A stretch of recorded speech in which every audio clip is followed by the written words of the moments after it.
I was in Classics.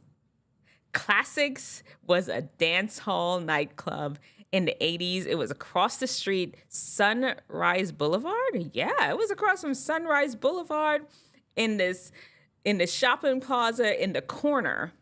I think did one of my friends' father own it? I can't even remember. But Classics was a place where all the Jamaican kids and non-Jamaican kids would go. It was a dance hall. It was a reggae club.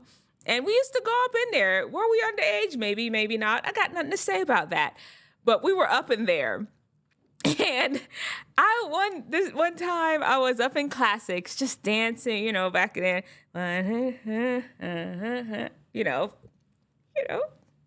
dancing, whining, maybe. But that's what we did back in the day.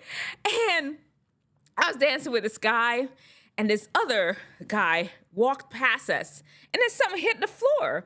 And I was just busy dancing. I didn't even pay no attention. I looked down real quick when it hit, but then I was back to dancing. Then the guy I was dancing with bent down and he brought back up from his hand this huge gold chain with a pendant. Y'all know back in the day, like the what's his name? Oh, man. It's not as good a story if you can't remember the name of the people. But people used to wear them big old chains, big old gold chains with the big old medallions. And now the guy I was dancing with, let's call him Bob. Bob had this chain in his hand and was just blinding me. And I'm just mad, boiling up. I saw it first. I should have just reached down and grabbed it because this guy was gone. It was dark. You don't even know who it fell off. You couldn't even find him if you wanted to. I guess you probably could have turned it into Lost and Found. I guess he could have. He didn't. And I was just mad that I was not the one that picked it up, because would I turn it into Lost and Found? I don't know. Would I have then? That didn't even cross my mind to have turned it. This is the first time it hit my mind that I could have turned it into Lost and Found. You know what? That's not the story. Right now, Bob had the bling in his hot little hands, and I did not. And I was so mad at myself. I was done for. The next day, I went to the swap shop. Y'all know, if you know anything about Fort Lauderdale, the swap shop is on Broward. Yeah, it's on Broward, right? I'm pretty sure it's on Broward. It's been a while. I don't even remember these streets as good as I used to, but I'm pretty sure it's on Broward. The swap shop, everybody would go there. And I saw a similar chain. It was for like $300. $300 back then, if you compare that to now, that's probably like $1,000.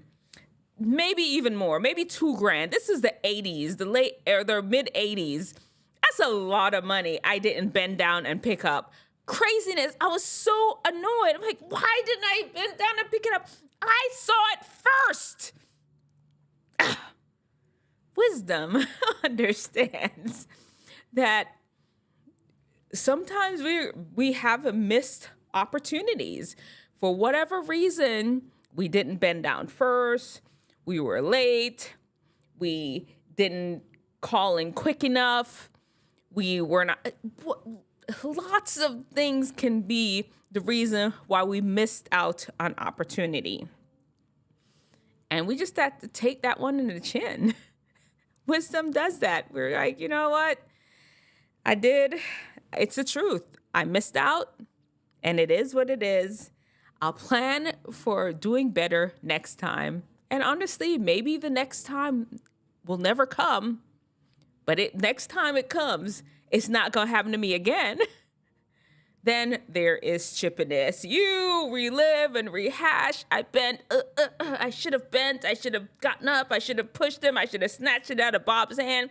You relive all kind of scenarios about how you could do it better, and you just live there.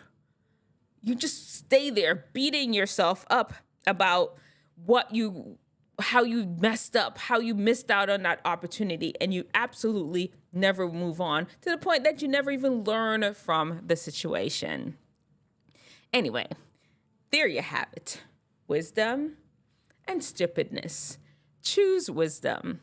Remember, show me your brightest, show me your best, show me the latest guru. God's wisdom lets theirs look like stupidness.